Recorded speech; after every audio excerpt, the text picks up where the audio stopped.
And I say this with all the humility that I can muster.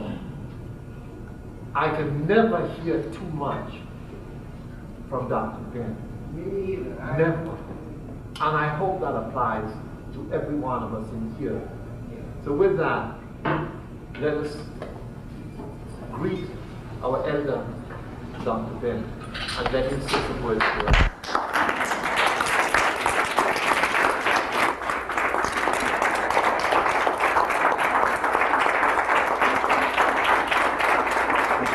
Thank you.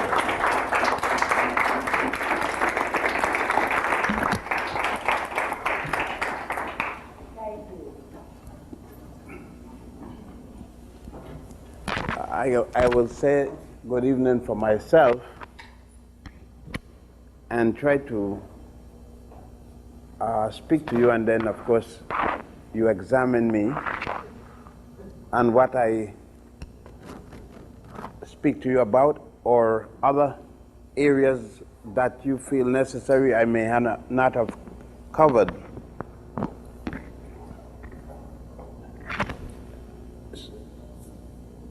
At this period in history, and particularly my involvement in any part of it, which I must say is not at all satisfactory, I don't think any of us really feel satisfied by the progress we have made in view of the amount of things still left to be done. But one thing that I can say is that very early in what I finally did, I had the counseling of my father to remind me that very rarely in history, when you're involved in a revolution, you get an opportunity to see the end of it. And in the first place, revolutions never finish. Because when you are successful and the revolution has gone to the point where the person or persons you are backing become in office, the person or persons become the target for the new revolution. So that one revolution brings another. Now, knowing that there's going to be a new revolution as soon as you secure your position, do you stop and say, since it's going to cause a new revolution, I wouldn't do anything because what's the end of it? It will be a new revolution. No. Though it is obvious that there will be a new revolution because there will be a lot of people not satisfied with the leadership of the new system that come in, it must take place because it moves us from one position to another, so that there is an improvement from the last point to the next. So you don't say, well, I'm not going to pursue this because we're going to have a new revolution again, because when this gets steady, there will be people trying to overthrow this government as they have done past governments before. It would seem that the human being or the human animal, like any other animal, operates in this manner. Whether or not the human person is conscious, we do operate as other animals. We don't want to admit that in the pecking order of animals we are in line, because we have stated to ourselves at least that we are the only one who speak, of course, in human tongue. Other animals speak in their own way. I don't think anyone would expect a lion to speak as a human being. Then he wouldn't be a lion anymore. But the lions communicate with each other in attacking others and other animals not in their order. Of course, there is the argument again of the human being, the higher being. Human told themselves, ourselves, we are the higher being. Nobody told us I had never seen a lion again who said to a human being, I recognize that you're higher than me. But that's the way, again, the order of animal is. Assuming then that we do have a difference, and we do know we do have a difference to the certain animals or most animals, we then must philosophically speak on the basis of defending or promoting that realm which we consider the human kingdom or the human family, or whatever name you may want to give to it. In order to be able to come at a point of this, the central point of this kind of proposition, we must understand what it is we're about. And in the family of human beings, we have found men divided, mankind I should say, meaning male and female, divided by color of skin, religion, social status, and all kinds of different things. There is a tendency to make African people to be outside of these divisions, to make African people non-connected with any of these a special identity. And to me, that is the worst thing could ever happen. The height of this is the result of a Michael Jackson. And most of us, a lot of us, if not most of us, would like to be Michael Jackson. Just that he had the guts enough to do it. Of course, he's crazy, but in his mental illness, he had the nerve to do what a lot of us would do if we had that nerve, and plus that money. But nevertheless, there is a concerted effort to produce more Michael Jackson. Michael Jackson reminds me of Walter White. Walter White was the head of the NAACP for a number of years, the executive director. And one time he made a statement that he wished that some scientists could find an injection to put in each of us that would make us white, and therefore there would be no more race problem. He did not say that would make us black, but that would make us white. Of course, a number of us, including yours truly, attacked him verbally for his statement, and he apologized and said he said it in jest. He did not necessarily mean for this to happen in fact. But it was in fact, that was, I'm sure, a Freudian slip, as they call it, by Walter White. But why would Walter White think in this way? Or anyone else? What difference is Walter White's position than Michael Jackson or Diana Ross? Or a number of other people who thinks in this manner of ways? It is because the mere suggestion comes because they themselves have a weakness.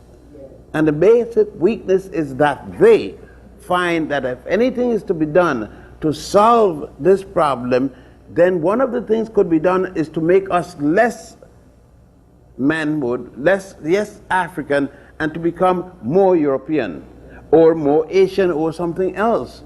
And that's the problem that I see in this whole thing.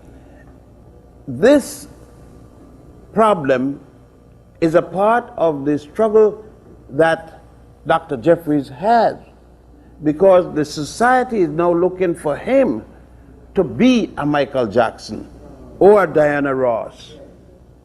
And we may not see this being part of the background.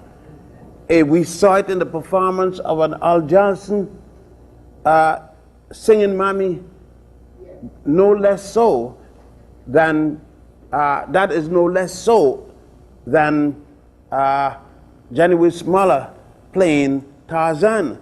Then you ask, what is the connection? The connection is in either case, it belittles the Africans. In one case, it showed the African being ignorant, dancing, running around looking funny. In the other case, it's showing the African's inability to function to protect himself or themselves. The case of Tarzan coming and without a gun, without a knife, and beating up 300,000 Africans with spears and so forth, and landing or getting stranded with a plane wreck, and a gorilla feeds him and bring him to manhood, and there's a umpteen African woman there who could feed him and have fed quite a number of people. And this all kind of thing, just as this, it is no different than the image that we got from this German fellow that they're supposed to have done so much in Africa with the most racist prejudice he brought there. I talking about the one that they give the Nobel Peace Prize. Christian missionary, Albert Schweitzer. Well, you don't hear too much about him because at least the Africans in that state never did consider him anything, and didn't, when independence came, didn't give him any kind of award or so forth. So it all locks in. It locks in, and we are surprised of it to the extent that when the Japanese made certain remarks a few times about the negativity of Africans' behavior in this society, we got upset. I don't understand why. I really don't understand why you are upset because the Japanese made a statement. What did you expect? Did you really expect that the Japanese would come into American society, deal with America on an American basis, be honorary whites in South Africa, and then come to America and say lauding things that will make you on the same par with the Japanese? Again, the only reason you could believe so is that you're living in a fool's paradise. There's no reason at all for you to believe that the Japanese would say anything positive about you or respectful about you based upon what they are in the society. They're not here as servants. They're not here in a subservient position. They are here not only as merchants and manufacturers, etc. They are here as the new economic master, which America is second class too. They eventually made a statement known by showing they are superior in themselves. They feel superior to the European Americans. That it was not you alone, and you now start to still ask in your Jesse Jackson fashion, expecting that, beseeching the member of Japanese parliament who made the statement, that by beseeching him to understand that you are a human being also, that he will now turn and say to you, yes, my brother, and I forgot, we are all black people. This is one of your favorite nonsense, that we are all black people and we must stay together. In the first place, we are Africans. There may be other black people in the world, but they don't treat us as such. We are an African people, black nevertheless, with all kinds of shades of black. But as such, we have to realize that we are a distinctly different type of people than others, with our own specific characteristics. And we have to fight towards the preservation of those characteristics, irrespective of what is going to cause us. Now, I know that that is a very difficult position to take.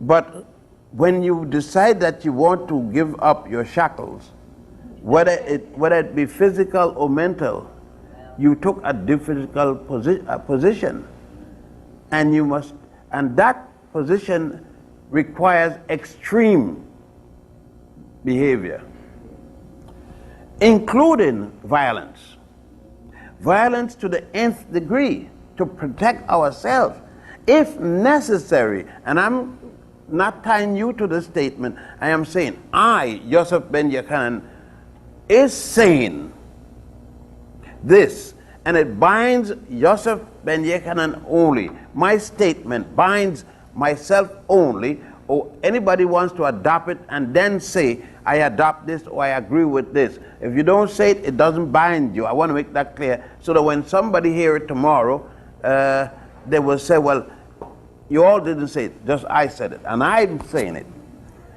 That the position I've taken from 1936 consciously, and then 1939 as I traveled internationally, was one that called for killing somebody if necessary, or more than one person. If I am asked by the United States Army and the United States Maritime Service to go out and kill for a man that is suppressing me, or people that are suppressing me, who would believe that I would not equally want to kill to protect me? If I am killing and trained to kill to protect the man who has mistreated me from the time I know what daylight is, and before that my family and ancestors, that I too would not have the desire to kill for my own protection, then you must not consider me human. It is human behavior to fight, to kill if necessary, to protect one's person. It is called by some machination self-preservation. Is the first order of human society. And that is the position that bothers all of us, is that when we have come to the conclusion, with all the stimuli that have been around us, that we are a great people, that whatever we are as a people, one of the things we must do is protect our peoplehood. In order to do this, it may be necessary to kill. And that is something we have not given consideration, because we know we have been able to constantly satisfy ourselves by praying in, sitting in, lying in, and all the ends at lunch counters and everywhere else. Even when our mothers are whipped in front of us, our daughters, our sisters are beaten in front of us, much less our sons, we are satisfied with a prayer. Even though we know that prayer doesn't help nobody. Pray help one person, I make a mistake, it helps the minister and the one who controls the money in the church or the synagogue or the mosque. It helps such persons. You don't have to ask me. Look around and see how these brothers ride and in what kind of car, whether it be Islamic, Christian, Muslim, or whatever it is. Now let's deal with it. You see? Let's deal with it. Now, how can it continue in this manner? Because we have not made our leadership responsible to us. We have been satisfied with a black face in high place. And if you can provide us with a black face in high place, we are then satisfied. For example, let's be more specific, the mayor of the city of New York. We are willing to have the mayor of the city of New York another time because it's a black face. We have not said what that black face must represent, what qualifications to us to satisfy us the black face must have. It's like I'm going to Philadelphia tomorrow to Temple University, and I recall when I was down there was a big argument came up one time because the dean and I had it out, and he said that he wouldn't recognize my PhD from Cuba, and it was a big thing, and nobody in the Black Studies department except the gentleman, the director that brought me there, Dr. Ayaga, and one student, nobody, all of the other teachers, the total Black Studies department, every professor, assistant professor, associate professor in the department, not one came to my aid.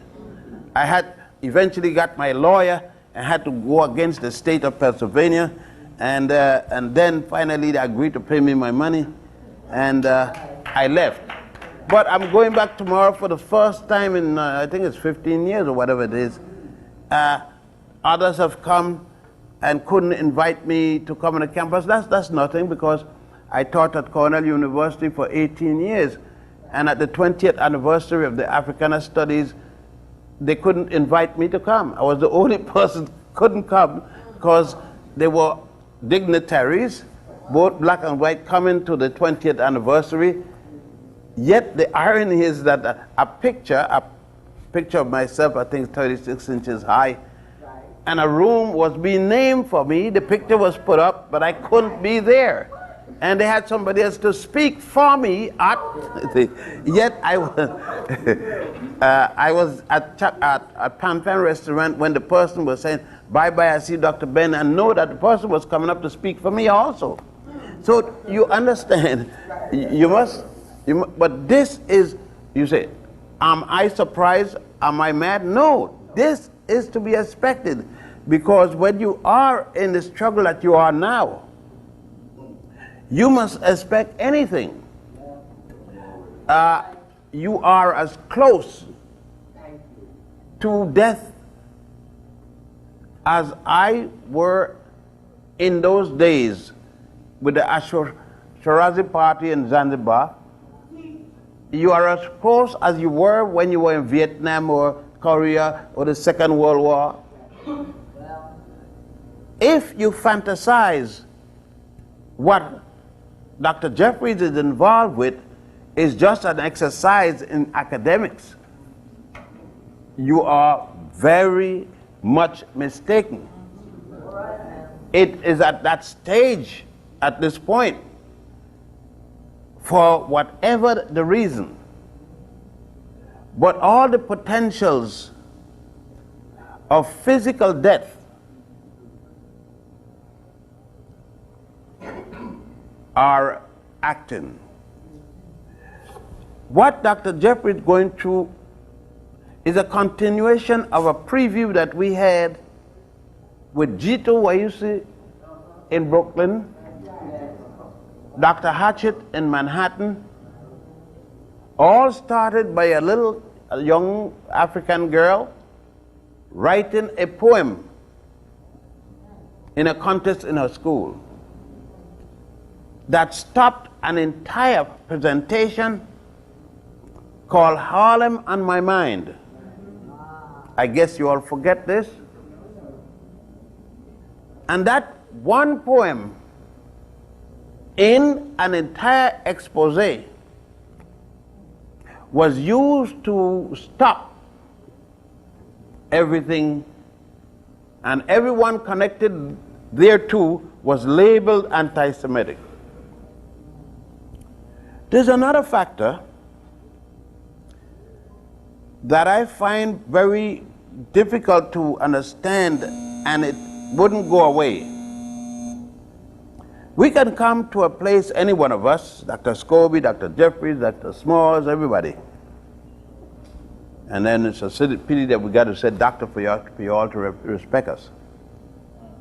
But what the biggest of my problem is that we can come and speak to you for as many hours as we do, and we will speak on economics, we will speak on engineering, science, law, you name it. But the first question would be, do you believe in God? Right. Isn't Islam better, or Christianity better, or Judaism better, or something like that than so and so? I don't understand you, because the point is you had God so many years and you still got the same problem.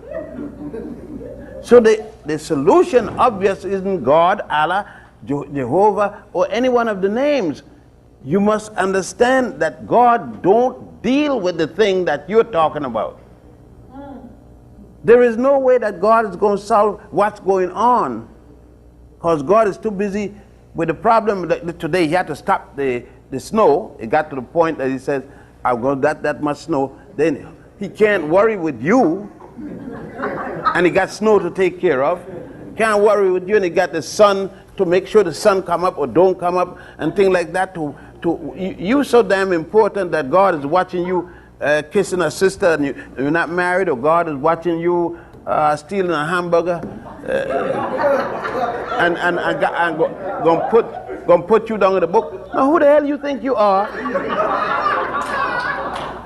And what do you think God? They got 2 billion Chinese that God got to look at.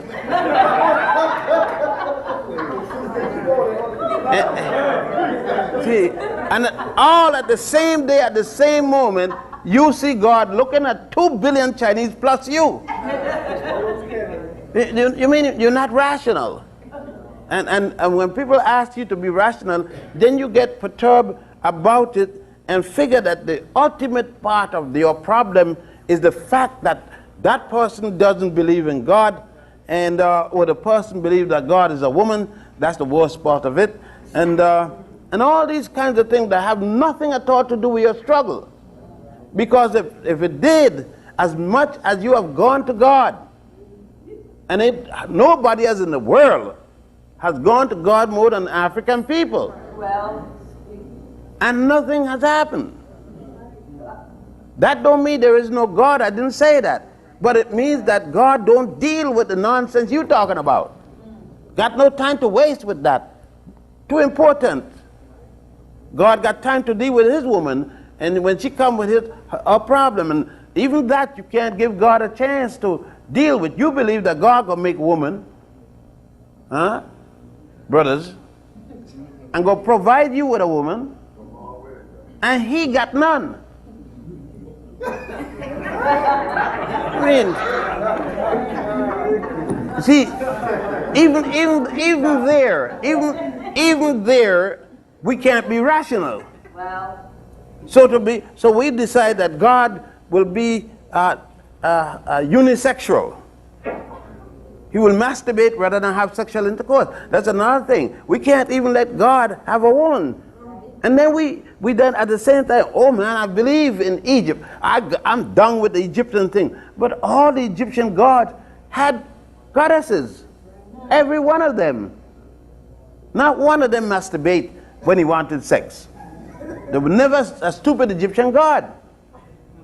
All of them. So the first thing we need to do is to be rational in our behavior and to act thus. Rationality call.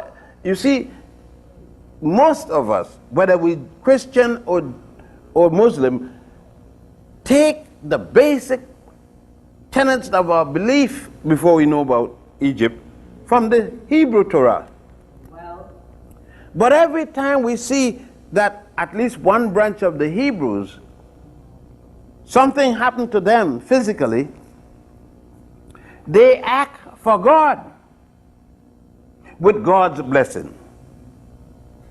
Let us go to your Bible, because I know you got to have some reference back to it to make you feel safe that the ceiling don't fall on you. But in your Bible, Genesis 1, let's start from the beginning. Your Bible your God have accepted genocide and Holocaust depending on who's committing it. I refer you, and some of you may have your Bible with you, to take it out and go to Genesis, where God gives the land of Canaan to his chosen people because of a promise he had made to Avram, to Abraham.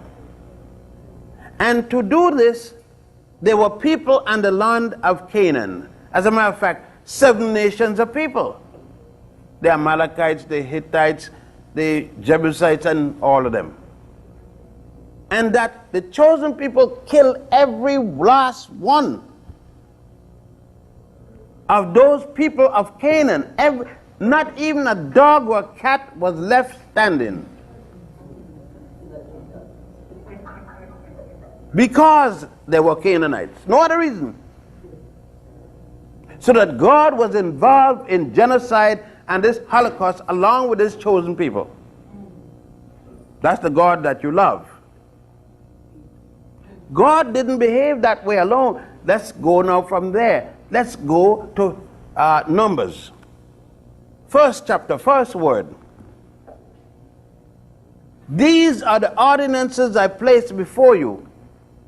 When you buy an Hebrew slave, God talking to his chosen people, you must bring him to the door and register him and so forth. But when you buy a non-Hebrew, you must take him to the doorpost and bore his ears with a awl. These are the people that are talking about. People enslaved them when on record they're the first people to have slaves. And in your Bible, but you can't talk about it. The ministers forget about it, the rabbis forget about it, the imams, the sheikhs, all forget about it. Don't talk about it, but right there. Because God told them to do it. So then God is the first racist we must deal with. You're not ready for this. Well, It's serious business. Either you're ready to deal with that cracker God that has been presented to us all the time, because one of our basic problems is our subjugation mentally by the foreign god or goddess which we worship. And until we can relieve ourselves of the master's deity, male or female, we will not be able to overthrow the shackles that bound us. Mental shackle as well as physical shackle.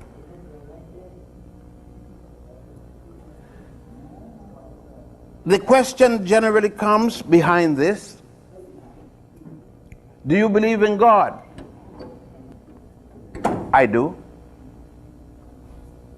And she was a very good woman until she died.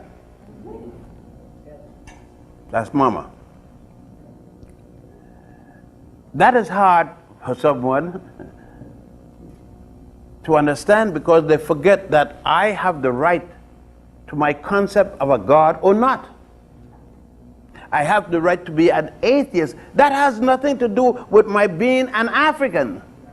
well, see, That is my individual decision to make.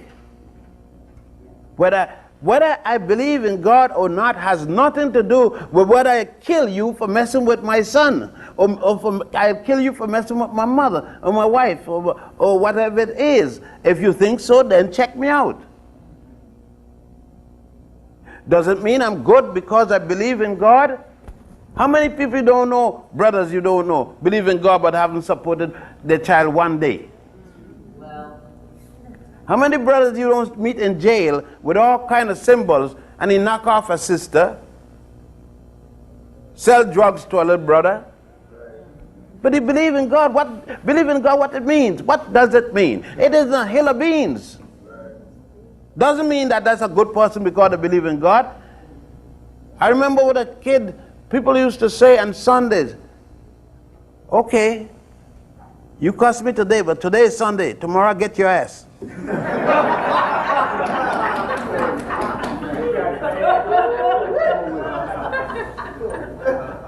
So to be good for Sunday, but Monday down to Saturday. And it comes from another illusion and delusion which we suffer. I could be a stinker to the worst degree, but if I say, God forgive me, just before I croak, and mean it, I go to heaven. But the guy who has been good all his life, or the sister, but never said, I believe in Jesus, I believe in Jehovah, I believe in Allah, that person is forever going to have something bad happen when they die. And that is part of our dilemma. Because when I look to you, my neighbor, my brother, my comrade, fighting with me at the battle line, you are looking to me not as a comrade on the battle line. You looking to me as a man who did not make a peace with your concept of a deity. Therefore, you will shoot me probably far quicker than the man I'm fighting, or we are fighting. And we have to pass that stage. What we are doing in terms of Dr. Jeffries and others, Dr. Clark and whoever involved, to my understanding, is bringing to you a concept of a deity. Our deity doesn't have to be something to pray at or to, but it is something that you must be a part of, and dedication. History in of itself is not an entity apart from other things, no more than the scientist or the doctor who treats the ear, or one who specializes on the nose, is not a person equally specializing in the human being. Because he's a specialist on your ear or on your nose or even on your fingers, does not say that he is not dealing with your body. Because if I take your ear and your fingers and say walk down the street, ears and fingers, it isn't going nowhere. You need the rest of the body, at least most of the rest of the body. So we got to think in terms of that. What I'm trying to do is to present in very simple terms, because we feel that this highfalutin, what they call it, classical scholarship, and I don't know what the hell it is, no more than I know what classical music is. It just means somebody's music, and they put a label on it, and they put it all the aroma around it, and they say it's better than somebody else and become classical. Well, then any music is classical. You just say it is, and you put your aroma around it and your halo, and you're doing classical music. That's another thing. I heard some classical music just tonight. Sparrow. Yeah. Well, I mean, what is less about Sparrow's music? I said it's classical, and it is. I mean, let's take Brahms and so forth. What's more classical? That's their music, come out of their culture. And it started as a folkloric. That's what happened. And they said, this is classical. Every culture has a classical music. The best within that culture is its classical music. And every people have that. Even if it's one man hitting a drum. And the people said, that's the greatest man play drum. That's a classical musician. But we don't see that. If the European says classical, we have a different opinion of what the highest, that's how they're saying, is the highest in the value of our culture. But we have a different thing that is not only that, it is something that goes beyond what the words say, the semantics, and we see it as something involving with the deity and totally immersed in something quote unquote esoterical. It's no longer in the exoteric information in which we deal. That means stupid big words, but let me try to break that tongue, because we don't all have to know that stupidness. Esoterical, we call it something beyond your ability to totally comprehend without looking for something outside to give you some sort of idea. And the other one, exoteric, I mean plain old common sense. You know, you do it by plain old common sense. The latter is the better, by the way, because you ain't got to jive yourself or nobody else. But sometimes I got to show the reason for coming in one of these classrooms and spending my money. Now, in saying the latter, one of the points we still find is that we have not made, we're supposed to make it an ASCAC. We were looking for the fusion of two groups within our African body, the quote intellectuals and the quote unquote common man, brother, sister, whatever. And we still haven't been able to fuse this link. And since the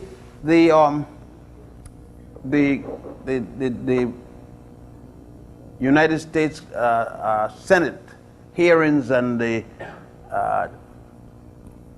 Justice Thomas, the highlighting of the debate between this young lady and himself and others sharpened us to a point where there's the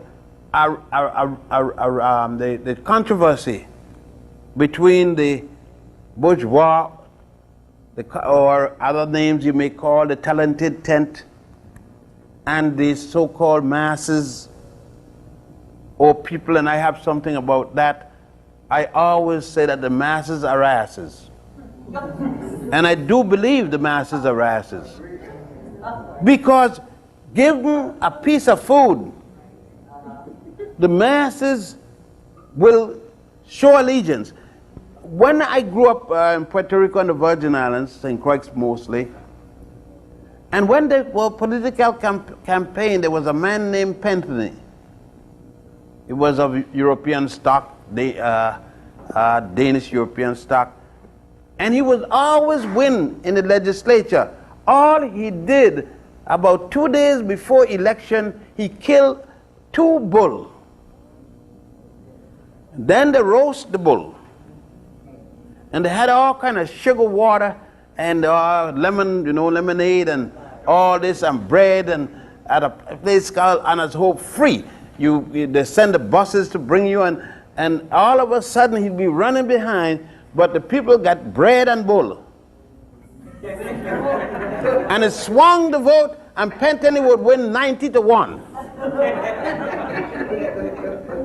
And if there ever was a bastard, it was Pentony.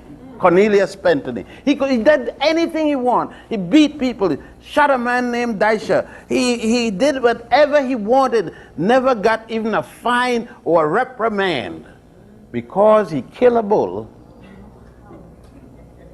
just before election, each election.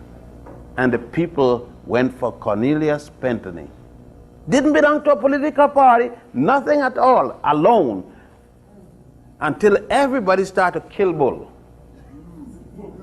Then he was no longer unique, and he lost his first election.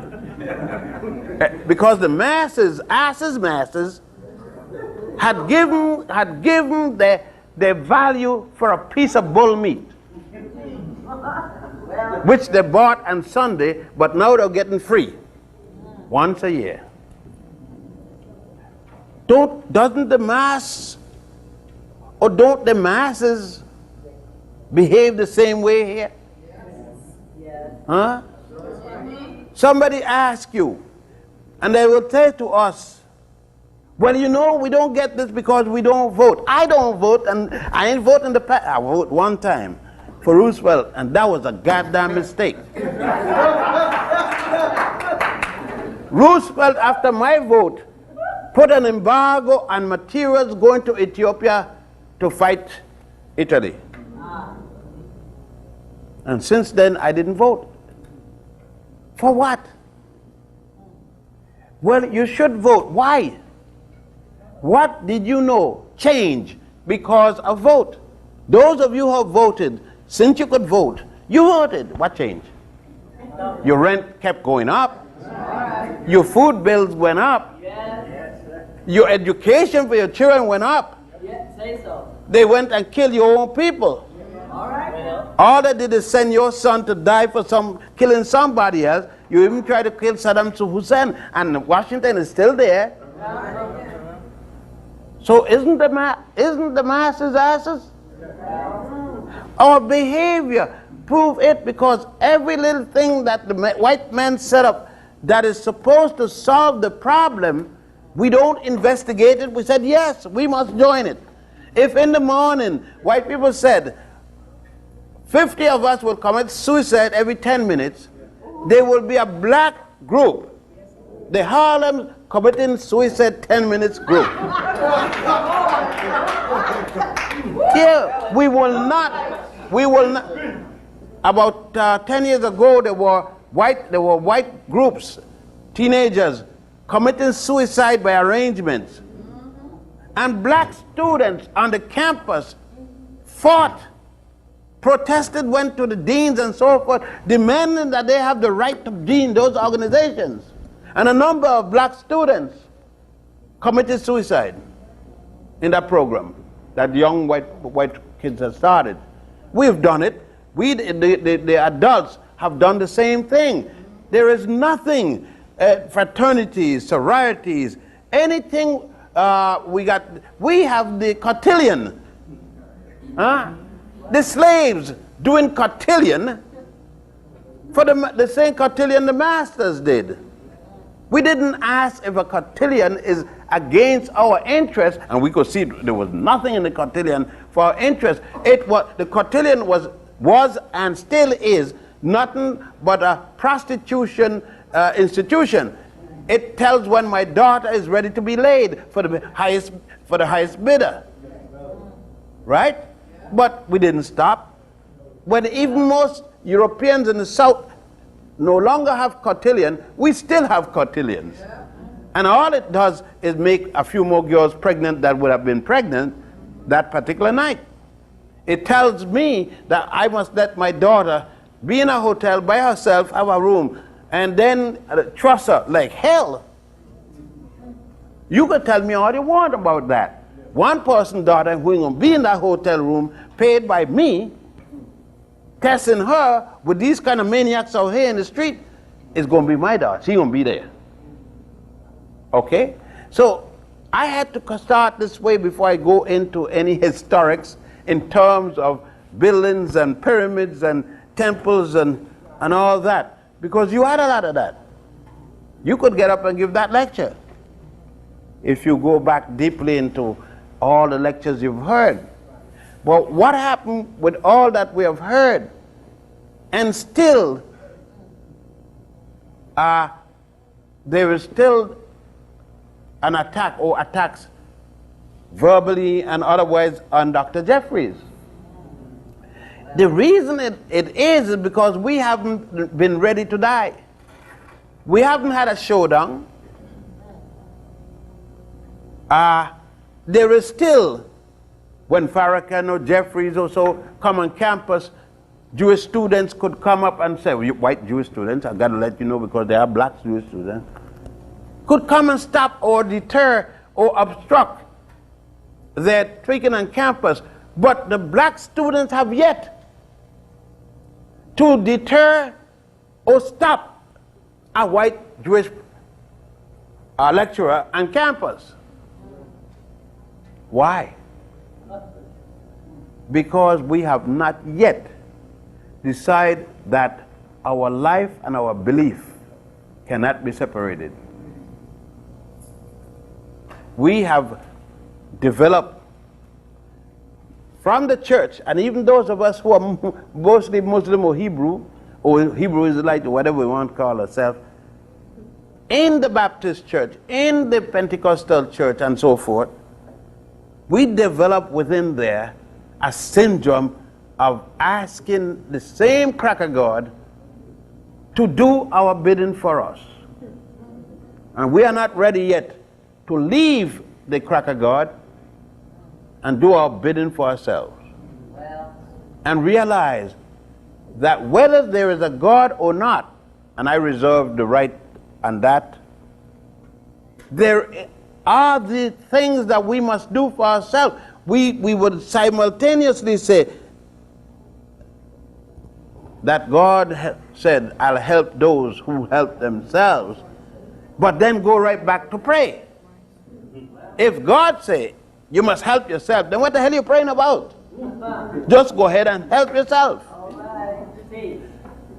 The proof of the matter, 2 days ago, coming from South Africa, crackers get afraid that they heard a whole-scale civil war.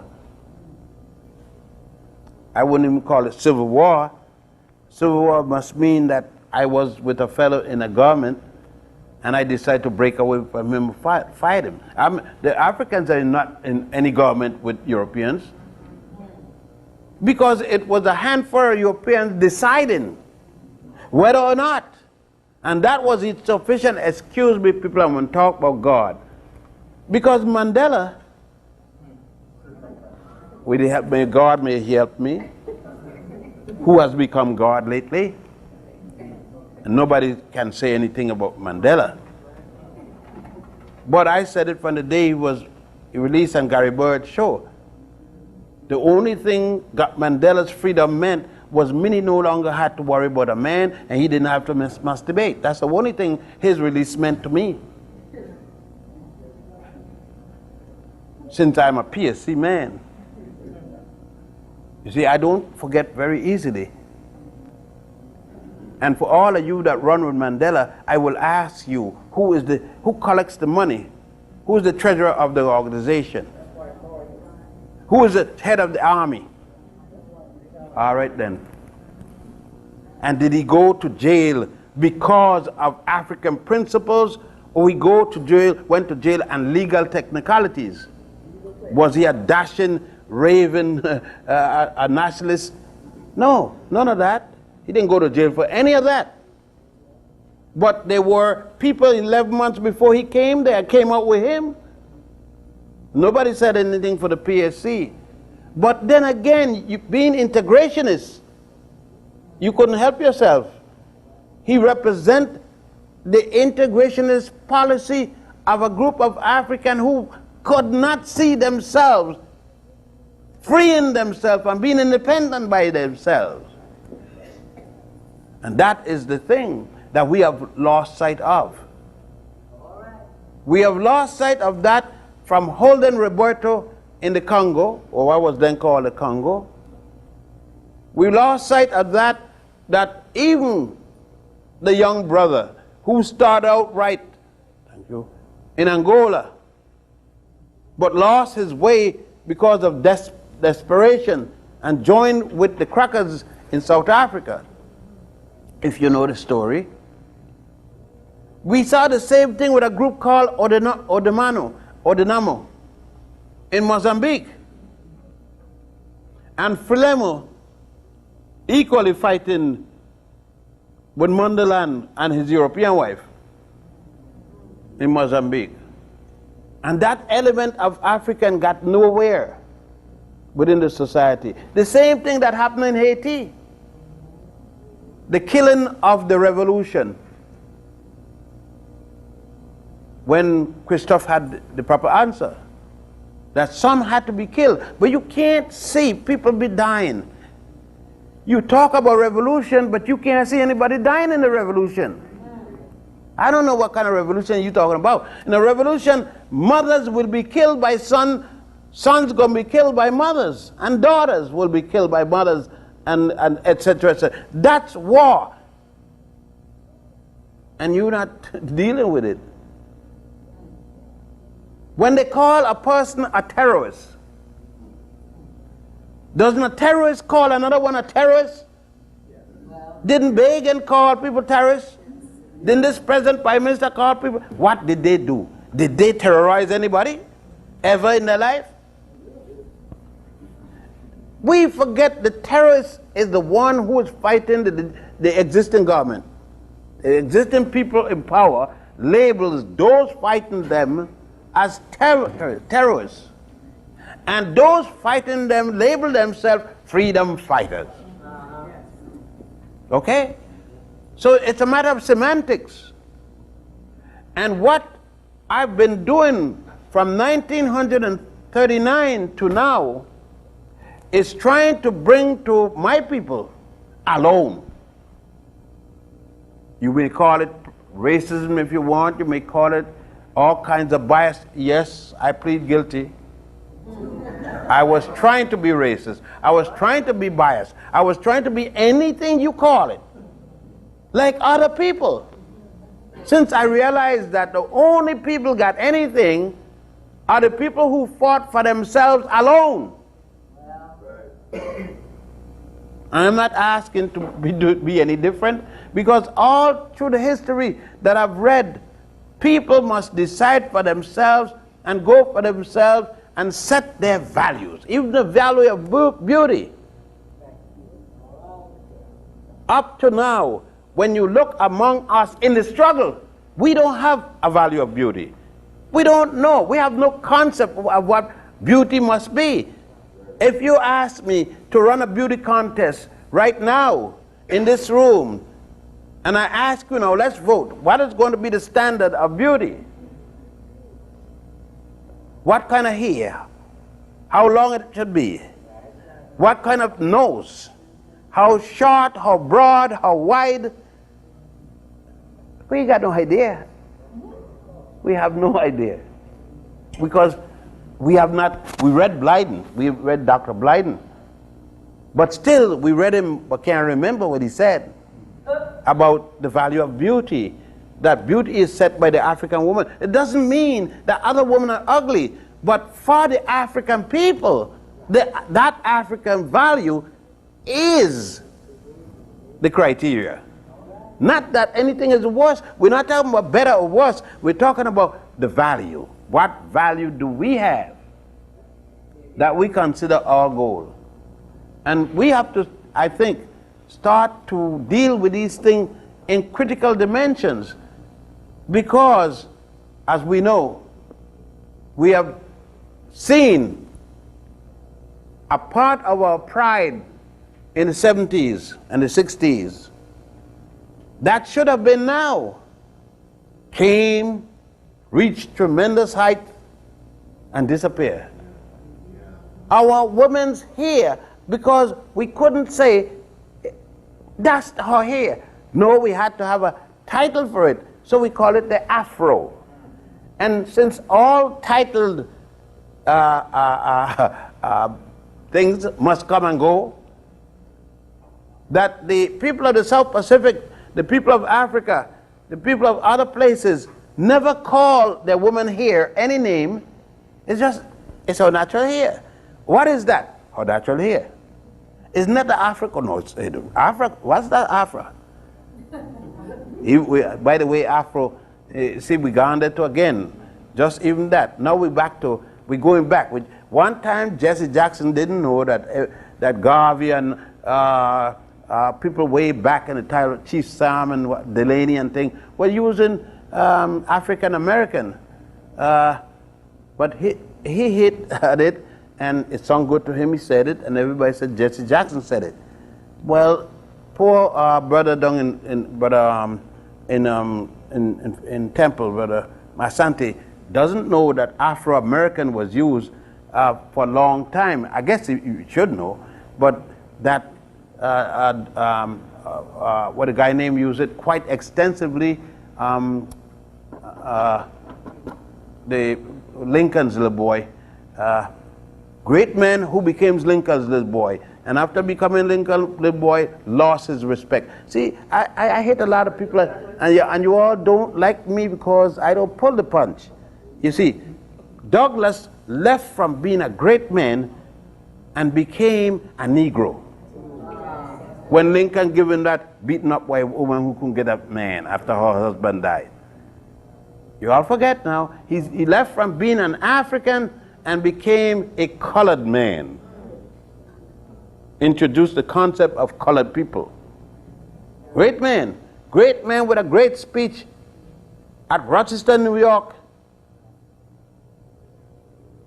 What does the Negro have to celebrate on the 4th of July? That same man, given a beat up widow who couldn't find another man in Washington, given a job in Washington, suddenly becomes a colored man and resigns from his people in Philadelphia. But we have it all the time. And we have it all the time because we do not have within ourselves the standard of beauty. The standard of beauty. And the reason we don't have a standard of beauty, we can't establish the standard of beauty, because all of us, including me, will feel that, well, I don't have the shade, I don't have the nose, I don't have the figure, something wrong about me. Therefore, since I can't be the standard, I will not let him be the standard, and then, you see what I'm saying? We can't set the standard because we may not qualify because of the raping that happened with us. And all of us been raped, even if it's jet black. It just happened that the gene pool in your case didn't get messed up like in my case or in somebody else's case. But you've been raped. Don't go around saying, well, all right, my mama didn't get raped because look at me, I look like charcoal. Your mama got raped, just that the genes didn't act up as somebody else's genes. See what I mean? The raping must have been the way earlier, and they want further supply of that gene pool. See, so she went back, and then there is that's another error again, that all black people are jet black originally. No, nonsense. But we have to do that. Now I go get a little historics and try to bring it down for you to ask more questions, and I try to attempt to answer them if I can. Again, we need now, we have been given, you have been given a dose of Egypt and Egyptians. And I hope that you do not become as many have already became in believing that Egypt is the originator of African high culture. To the contrary, Egypt on the Nile was the last of the African high cultures, but it's where the zenith. Make sure that we understand what I'm saying. I'm saying Egypt became the greatest of the African high culture along the Nile, but was not the first, but the last. Like the river Nile and its attributes, whether it be the blue Nile, the white Nile, the Atbara River, like it, the water flow from south to north. Equally did this high culture or civilization flow in the same direction. Thus, when we think of the African, the one to be given credit, if credit must be given, who gave us Egypt, you must think of what a great Egyptian himself wrote, and very few of the ancient Egyptians and other Africans placed their names on any of the current propaganda as of those days. But Hunefa, the high priest, told us, we, the Egyptian, came from the beginning of the Nile, where God happy dwells, at the foothill of the mountain of the moon. We came from Central East Africa. That's what he's saying. At least the basic conglomerate of Africans in those days was centered around there. They was dispersed from that centroid area. Let's just give a little broad perspectives of the area. We can include, based upon Hunefa, Ethiopia, one place where the Blue Nile started, Uganda, where the White Nile started.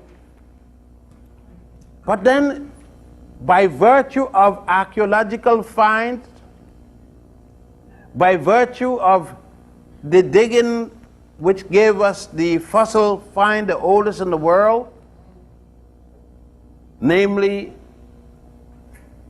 Denknesh, which Westerners call Lucy, and Zinchantobus Boise, and others, going back as far as 3.2 million years. Now, you can see, now stop here.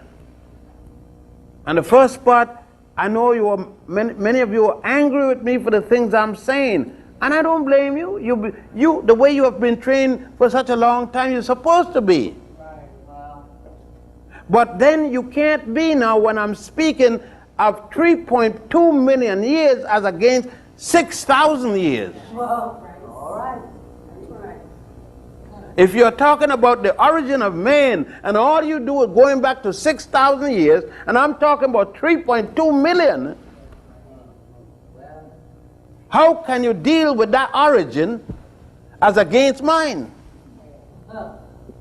It's like me telling you, I'm older than my grandmother.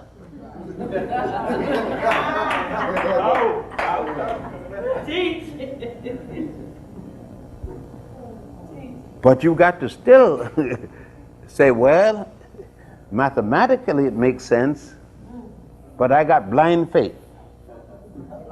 That's the problem with blind faith. You don't even stop to ask yourself, what is faith? Faith is a mystery. That's the only mystery I know.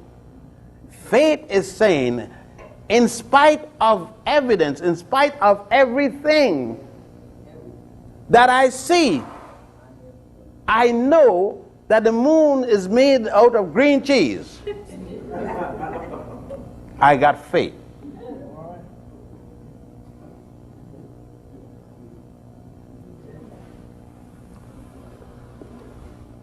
Well, we have to understand carefully then. We must now go to study those areas.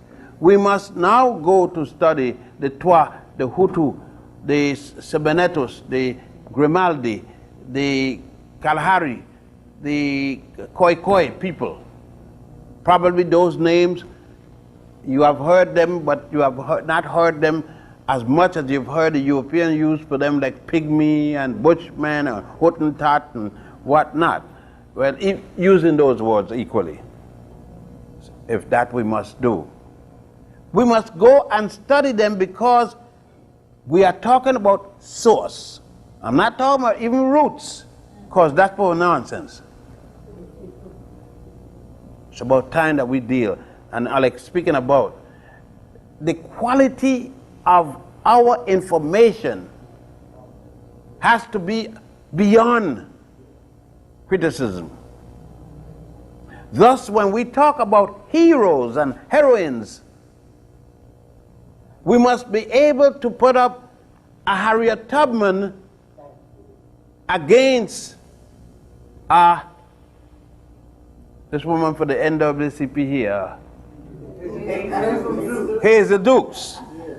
There's no way in the world you're going to use the same name in reference to honor among African people.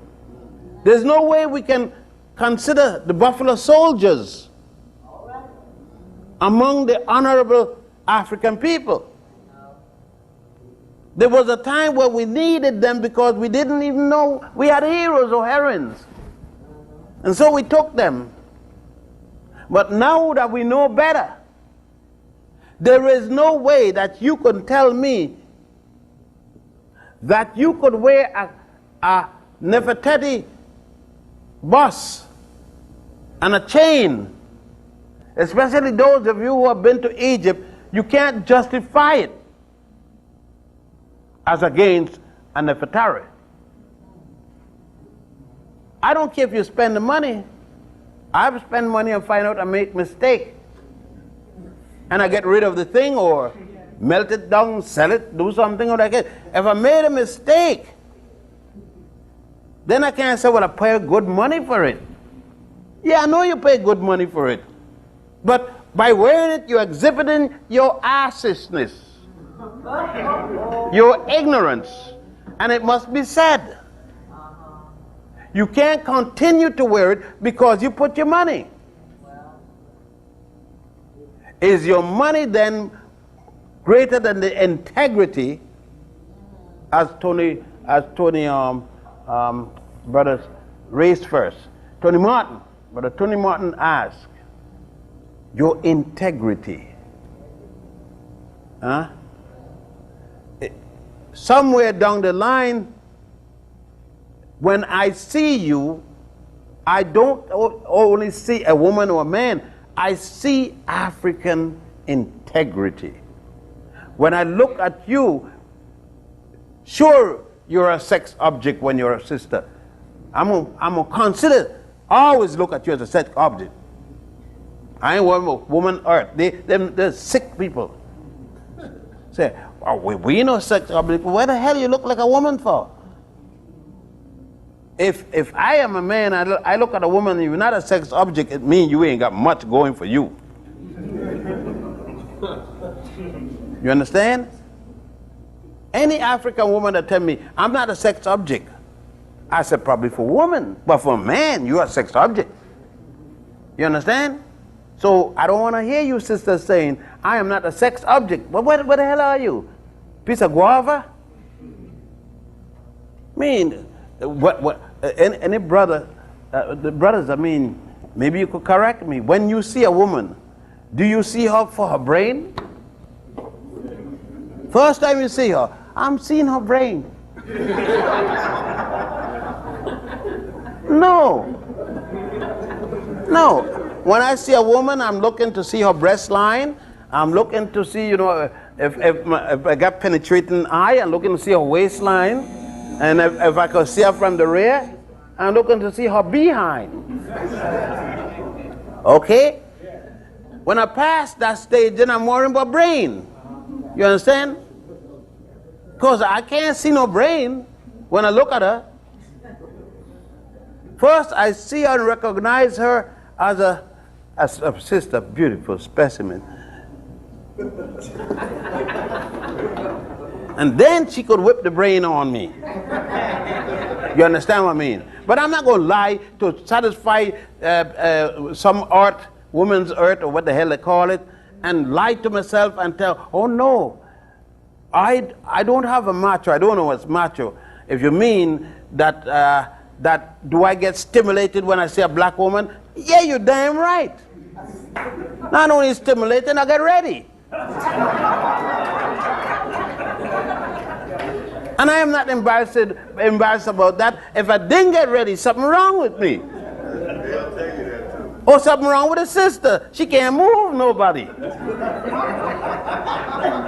She need to get some surgery, plastic surgery, to move somebody. You understand? That has nothing to do with me not appreciating her. I appreciate her. Why? I ask my wife. I used to go to the funeral home and pick up roses and things to carry home to my wife. Because them dead people didn't need no roses. And my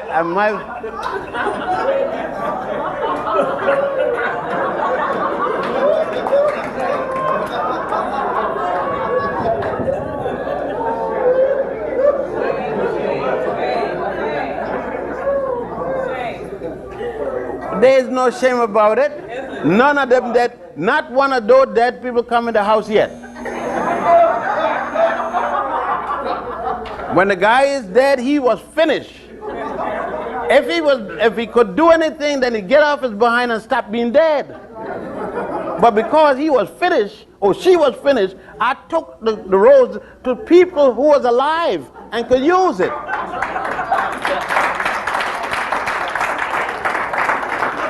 I recircled the rose. Now, what it means is this: what you overlook is the thought. When I went home and said, darling, I brought you these roses. Look at what I have been doing to a sister, an African sister. I made her happy. When she might have been feeling very bad that day, I changed her whole disposition. She saw me as her beautiful husband, I take that, her handsome husband, her caring husband, and everything. She might have wanted to fire me that day. She didn't fire me no more. She might have, you know, she cooked the food better, added a little bit of salt or something when I was in the bathroom.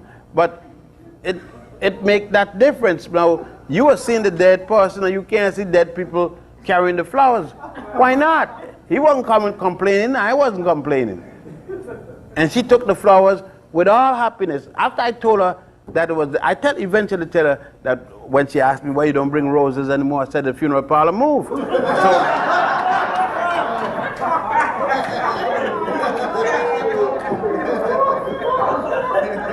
and of course, she reacted like you. You brought me dead flowers. I said, those flowers were alive. The guy was dead, but the flowers were alive.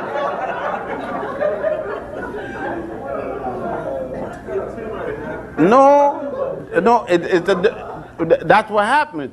Is that you're going to wait. I didn't have the money to afford live flowers. Huh? And all of those roses and chrysanthemum and all those things look pretty live to me. And it did to her. A lot of sisters would like you to bring some dead roses to them. It will make them feel good. Don't tell them the person died, you get the roses, because then they're scared of dead people anyhow. Okay. But the men, lastly, what I couldn't help but end in this way. Everywhere I go, in terms of convention, etc., I don't see a lovingly caressing feeling among African men and women. That's right. Well, that's right. I go to these conventions and sisters are sitting in a little pool here, brothers in a little pool here, at the convention of African people. No change. What is going on in the general public comes to the convention. And our behavior remains the same, though we are speaking quite to the contrary.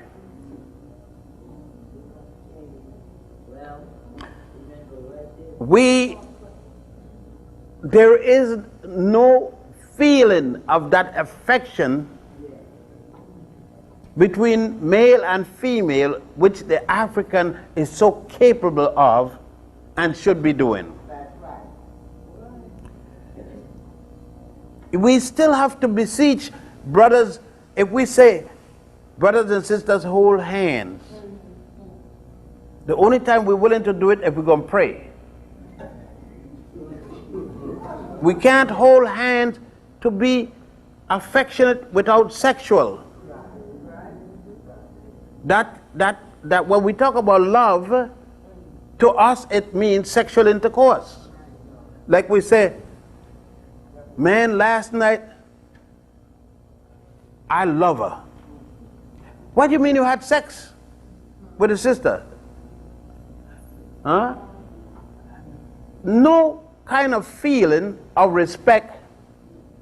And the love that we talk about is solely one that we see on the television and we hear in the songs, that is the most bestial, with no inner feelings at all. Thus it is that we can't come to the convention. Sister comes up with a taxi, a group of sisters in a taxi, because we have not yet reached the point where brothers could bring sisters, or a brother could pick up a sister. We are still afraid. Sisters are still afraid of brothers, though we are in organizations such as this.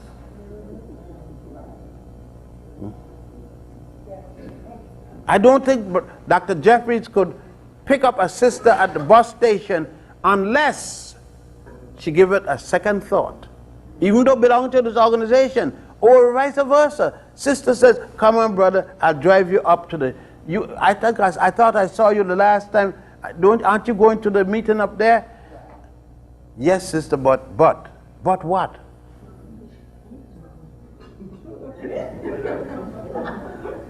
We haven't reached to that point yet. If I said, sister,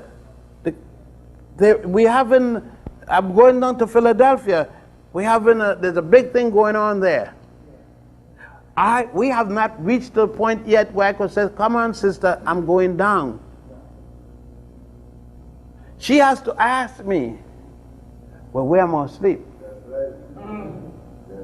She cannot say that I am the kind of man, if I tell her to go, I know that I have to buy a hotel room for her like I buy one for myself. She knows that I haven't reached that stage yet. She automatically knows that I'm thinking that I'm expecting her to sleep in my king size or my queen size. At least she don't expect me to have 2 beds in the room, a double. It's going to be my king size. I may even try to get a smaller bed to make sure that she could be close. I want to protect her. Because nothing in my mind is figuring to spend an extra dollar to get her own place, her own door, that I would consider her integrity against scandal. She hasn't yet been able to see me in that light. So that if I take her to the movies and then I drive up at home, she's afraid to say, would you like a cup of coffee? I know you spend the whole day with me, because she knows when I get upstairs I can't behave. I want something for my money I just spent. And I'm talking about among us in these organizations. We have not come to the point that a sister can trust me. If the lights went out here and a sister feel my hand on her shoulder, she gonna scream in here right now, because she has not yet learned to respect me, because I have not given a reason to respect me that way. That's a shame. We're going to have 3,000 Dr. Jeffries, can't change that. We must get to the point that the African woman see me and see that brother, and when she sees me, she sees her salvation. She sees her defense, her protection. She knows that she can come and lie down here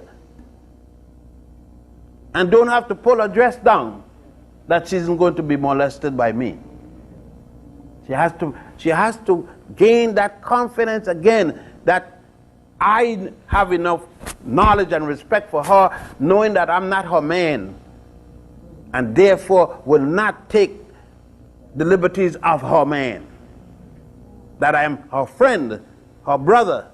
She hasn't reached that stage, and that is something we got to work on.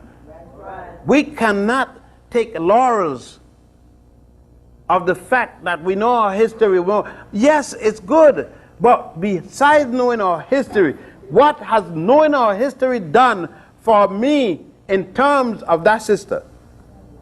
In terms of that sister, can that sister said, he knows his history, and I could bring him to my house, he got put out, and say, hey Ben, here is a room, and don't put a lock and key on her door and have to lock it with a bar. She has to put on, she got to wear jeans and a lock and key. And keep 911 handy.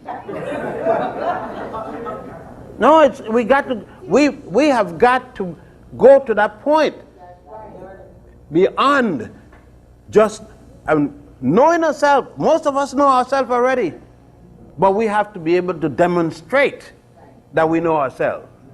And part of that knowing ourselves is our respect for our women, and obviously vice versa, the woman's respect for the brother. We've got to go to that point that we come as brothers and sisters, yes, in the capacity of each other, though some of us will be man and woman, husband and wife, all that, but the relationship that we have with each other must be one of understanding, and we don't overgo the bounds of those understanding out of respect.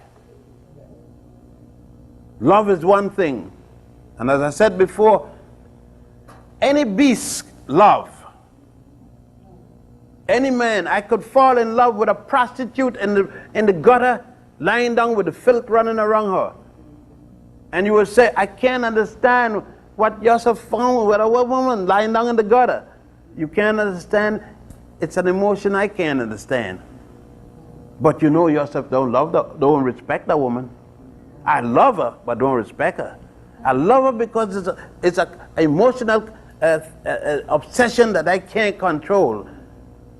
But I'm not going with her looking like that. At least I'm going to start to somehow get the feast off, go and brush it off. That indicates that I don't like it there. I'm bashful. I'm ashamed of it. Right? But at the same time, I can't keep away from her physically. So then, the highest emotion that we got to deal with is the respect for each other. See? And we must work towards consciously. There must be exchange between us as men and women to develop this posture and pass it on particularly to our youngsters.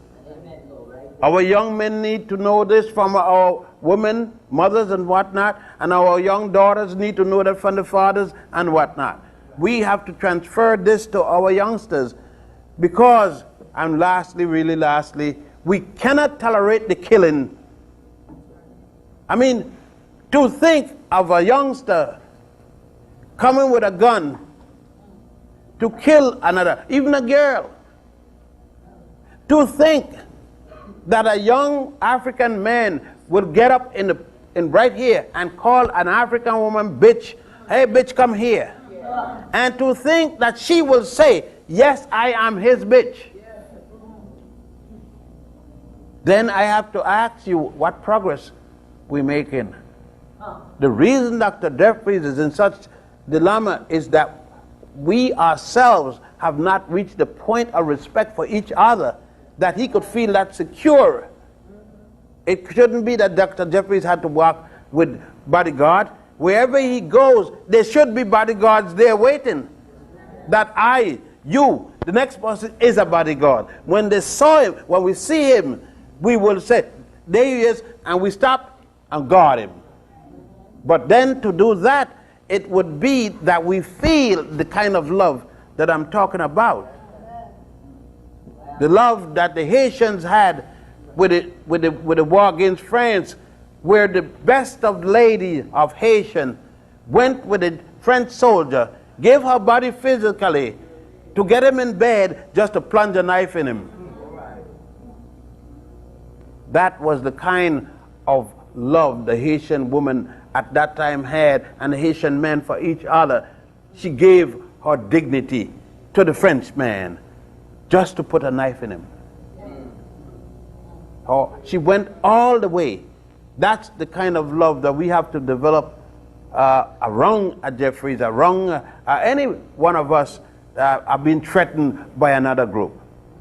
And until we have reached the stage that we can feel that kind of love, I may use another word if the semantics doesn't really matter, but until we feel that emotion between us that hold us together in the struggle for our freedom, even the history that we rally around and the knowledge of self that we rally around, self would not have been accomplished unless we reach the point that your life is my responsibility and my life is yours. Thank you.